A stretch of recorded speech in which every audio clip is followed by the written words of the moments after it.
Hello दोस्तों, अस्सलाम वालेकुम। Welcome to my channel. तो आज की वीडियो की टॉपिक हमारी ये है कि कोई भी विंडो को आप अपने यूएसबी के ज़रिए कैसे इंस्टॉल कर सकते हैं अपने कंप्यूटर या लैपटॉप पे। तो चलिए शुरू करते हैं। बहुत ही इजी मेथड है जिसमें आपको मैं डिटेल वाइज बताऊंगा कि आपने किस तरीके से करना है। तो आपने जो भी विंडो अपनी लैपटॉप या कंप्यूटर पर इंस्टॉल करनी हो, सबसे पहले आपने वो डाउनलोड कर लेनी है और किस तरीके से उसे अपने बूटेबल बनाना है यूएसबी को। तो ये आपने इस वीडियो में मुकम्मल प्रोसेस में आपको बताऊंगा। तो सबसे पहले आपने जो है गूगल पे आ जाना है। ठीक है, यहाँ पर पहले मैं गूगल ओपन कर लेता हूँ। ठीक है, यहाँ पर आने के बाद आपने यहाँ पे कोई भी विंडो आपने डाउनलोड करनी है। मिसाल के तौर पे आप विंडोज़ 7 डाउनलोड करना चाहते हैं या फिर विंडोज़ 10, कुछ भी ए टू जेड। मैं विंडोज़ 10 का बता देता हूँ फ़िलहाल। या आपकी विंडोज़ 7 है तो विंडोज़ 7 कर लें, 8 है तो ऐड कर लें यहाँ पे। ठीक है, विंडोज़ 10 की जगह अपने 8 लिख लें। यहाँ पे डाउनलोड लिखने के बाद यहाँ पर आपके पास जो है कुछ वेबसाइट्स आ जाएंगी। यहाँ पर इसकी ओरिजिनल वेबसाइट आ रही है माइक्रोसॉफ्ट की। ठीक है, यहाँ से आपने जो है यहाँ से इसे डाउनलोड कर लेना है। ये मैं आपको ओपन करके भी दिखा देता हूँ। अच्छा, यहाँ पर अपडेट का एक ऑप्शन है, नीचे आएंगे ये डाउनलोड का एक ऑप्शन आ गया। ठीक है, कोई भी विंडो होगी आपने यहाँ पे माइक्रोसॉफ्ट की ओरिजिनल वेबसाइट से डाउनलोड कर लेनी है। ठीक है, इसमें मैं मुकम्मल प्रोसेस आपको बताऊंगा। तो मेरे पास ये डाउनलोड हुई भी है। तकरीबन ये फ़ाइल 4 GB 3 GB तो 2 GB की तकरीबन होती है लगभग। तो ये आपने यहाँ से डाउनलोड करना है और डाउनलोड करने के बाद आपने जो दूसरी सॉफ्टवेयर को यहाँ से डाउनलोड करनी है वो होगी अपना रफस के नाम से। ठीक है, ये आ गया रफस डाउनलोड। ठीक है, ये यहाँ पे आप लिखेंगे गूगल पे तो उसके बाद यहाँ पे आपके पास जो है रफस के नाम से एक ये सॉफ्टवेयर आ जाएगा। ये भी आपने यहाँ से डाउनलोड कर लेना है। ठीक है, ये इस तरीके का कुछ इंटरफेस आपके सामने आया। यहाँ से आपने इसे भी डाउनलोड कर लेना है। ये डाउनलोड का ऑप्शन है, यहाँ पे कोई भी इसके वर्जन को डाउनलोड कर सकते हैं, 3.21 पोर्टेबल वगैरह। ठीक है, तो ये हमारे पास डाउनलोड हुई भी ये दोनों फाइलें। ये जो आपको मैंने बताई कि विंडो जो आपने डाउनलोड करनी है वो ISO के फाइल पर डाउनलोड होगी।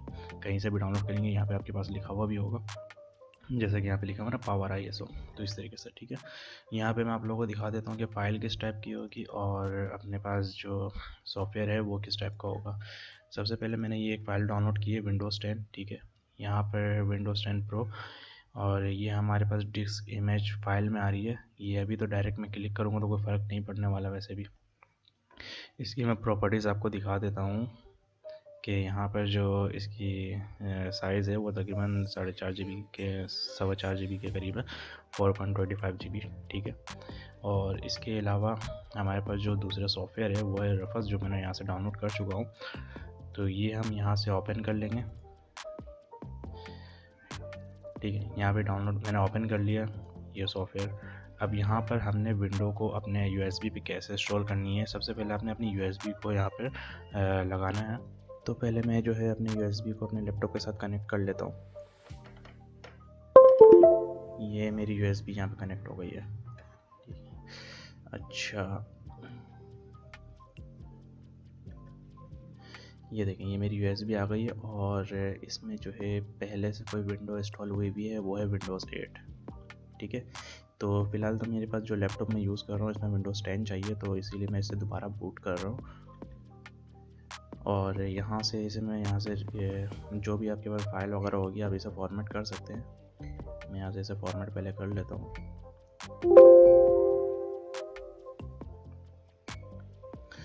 आपने अपने USB को इस तरीके से फॉर्मेट करना है। ठीक है, अब ये बिल्कुल एम्प्टी हो गई है। अब यहाँ से मैं अपने सॉफ्टवेयर को आ जाता हूँ और आपने अपनी वो वाली फ़ाइल देखनी है जो आपने फ़ाइल जहाँ पे रखी है विंडोज़ 10 की। मैंने एक फ़ोल्डर बना के यहाँ पे सेव किया हुआ था। ये मेरी ये फ़ाइल है। ठीक है, अब ये रफस आपने ओपन करना है और यहाँ से जो सिलेक्ट का आपके पास ऑप्शन आ रहा है, यहाँ से इस फाइल को सिलेक्ट करना है। कोई भी आपकी विंडोज़ होगी आपके पास वो आपने यहाँ से सिलेक्ट कर लेनी है।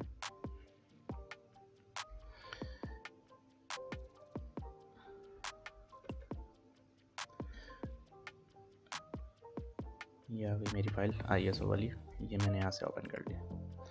ठीक है, ये यहाँ पे आ गई है। अब इसके बाद यहाँ पे मेरी जो है ऑटोमेटिक जो है डिवाइस जो मेरी USB लगी हुई है वो यहाँ पे 16 GB की है, वो ऑटोमेटिक यहाँ पर डिटेक्ट हो चुकी है। अब यहाँ पे क्या करना है, आपने यहाँ पे स्टार्ट पे क्लिक करना है। यह आपसे कुछ ऑप्शन मांगेगा, वो आपने यहाँ पर अगर नाम चेंज करना आपने नाम चेंज कर सकते हैं। इसके अलावा यहाँ पर जो है आप इसे यहाँ पे ओके कर दें। वैसे ये एक्सपीरियंस मांग रहा होता है, इसे ओके कर दें, कुछ टिक करने की ज़रूरत नहीं है। ये वार्निंग आपको देता है all data device will be destroyed, ठीक है। यहाँ पे बोल रहा है कि आपके जितने भी यूएसबी में डेटा वगैरह होंगे वो सब डिस्ट्रॉय हो जाएंगे। तो यहाँ से ओके पे क्लिक कर दें और ये प्रोसेस जो है आपके पास पहले आपकी जो है फॉर्मेटिंग वगैरह चलेगी, उसके बाद यहाँ पे ऑटोमेटिक जो है आपकी यूएसबी जो है बूट हो जाएगी। तो हम इस प्रोसेस को कंप्लीट होने तक वेट कर लेते हैं थोड़ा। अच्छा दोस्तों, जब तक कि इसके अलावा ये डाउनलोड हो रही है, जब ये विंडो आप इंस्टॉल कर लेते हैं मिसाल के तौर पे, तो वो आपसे एक्टिवेट भी मांगता है, ठीक है। वो एक्टिवेट आपने विंडो कैसे करना है ये भी आपको इसी प्रोसेस में समझा देता हूँ। यहाँ पर सबसे पहले दोबारा गूगल पे आ जाते हैं। ये एक फ़ाइल और डाउनलोड आपने कर लेना है। यहाँ पर आपने विंडोज़, ठीक है, विंडोज़ एक्टिवेटर ये आ जाएगा आपके पास KMS। ये आप देख लें किस तरीके से टाइप करना है, विंडोज़ एक्टिवेटर KMS। ये आपने यहाँ पे डाउनलोड करके सर्च करना है सबसे पहले। और यहाँ पर आपके पास नीचे एक ऑप्शन आ रहा है डाउनलोड के KMS पिको एक्टिवेटर, ठीक है। ये आपने जो है न्यू टैब पे मैं इसे ओपन कर लेता हूँ। ये आपने यहाँ से डाउनलोड करना है। अच्छा, डाउनलोड यहाँ पर आपके पास ऑप्शन आ जाएगा, ये आ गया डाउनलोड KMS को। ये आपने यहाँ से डाउनलोड करना है और इजीली आपने एक्टिवेट कर देना है विंडो इंस्टॉल करने के बाद। इसमें कोई इतनी बड़ी बात नहीं है। इसके अलावा ये फ़ाइल मेरे पास पहले से डाउनलोड है, तो मैं आप लोगों को ये भी बता देता हूँ। इस एक्टिवेटर से जो है आप अपने माइक्रोसॉफ्ट वगैरह को भी जो है एक्टिवेट कर सकते हैं। तो चलें यहाँ पे दिखा देता हूँ मैं आपको। ये मेरे पास डाउनलोड हुई भी है और ये इसे आपने ओपन करना है। Activator is running, already running पे। अच्छा, ये आपने पास इस तरीके से ओपन होगा। तो यहाँ पर एक ऑप्शन आ रहा है KMS का, आपने इस पे जाना है। KMS पे जाने के बाद ये आपके पास एक ऑप्शन है एक्टिवेट विंडोज़, ठीक है। और उसके बाद एक्टिवेट ऑफिस, ये आपने यहाँ पे क्लिक करना है और इंस्टॉल अनइंस्टॉल क्लियर ये सब यहाँ से आप आसानी से कर सकते हैं। तो KMS का काम एक्टिवेटर का यही है कि आपकी विंडो और दूसरा आप अगर अपने ऑफिस वगैरह अपने एक्टिवेट करना है तो यहाँ से ईजीली कर सकते हैं। और इसके अलावा ये हमारी जो हमने रेफर्स पे लगाई हुई थी वो भी कंप्लीट हो चुकी है, ठीक है। ये हमारे पास रेडी आ गई है। अब यहाँ पे कुछ नहीं करना है, आपने यहाँ से सीधा क्लोज पे क्लिक कर देना। क्लोज यानी कि कंप्लीट हो चुकी है। मैं आप लोगों को दिखा देता हूँ। ये हमारी आ गई है विंडोज़ 10 प्रो के नाम से, ठीक है। ये हमारी बूट हो चुकी है। आप इसे अगर USB को यहाँ से इजेक्ट कर दें, पहले मैं आप लोग ओपन करके दिखा देता हूँ। ये सारी फाइलें आ गई हैं, ठीक है, ऑटो रन बूट वगैरह के नाम से। अब मैं यहाँ से इसे चेक कर देता हूँ। ये मैंने यहाँ से ही चेक किया, ठीक है। अब मैं दोबारा इसे रिमूव करके दोबारा इसे इन कर देता हूँ।